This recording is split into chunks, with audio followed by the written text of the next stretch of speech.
always conditional apologies. So it's like, you know, we over-police the protesters in Baltimore because they shut down the street, right? And it is not like we just should not have pepper sprayed that man who just had his hands up, right? That is not how we are ever approached in this space.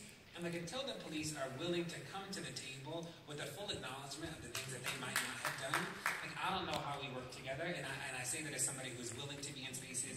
We just had a great meeting with Valerie Jarrett the other day, and Roy Austin at the White House. We met with the Sanders campaign, and met with so many people. But again, it requires this willingness to tell the truth about the actions. And I'll sort of end with two things. One, a response to the not all police. You know, we agree. But there is something about the institution of policing, right, that is problematic for so many people. I think about Campaign Zero, which we just launched. It's joincampaign0.org, but it's a platform of policy solutions around policing, because we believe that we can, like, at least structurally sort of end police violence. We can live in a world where the police don't kill people. You know, the police have killed people every day this year except for 9 days, in all states but 3, and over 800 people. So we have a problem. But we believe that we can end it structurally. And we also want to complicate this notion of safety, right? That the safety of communities is not predicated on the presence of police. That safety is a much more expansive notion than policing.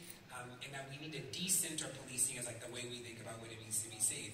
So that, like, safety becomes about jobs and workforce development and all these other things. And again, Georgetown is not safe because the police are there. They're safe for a host of reasons.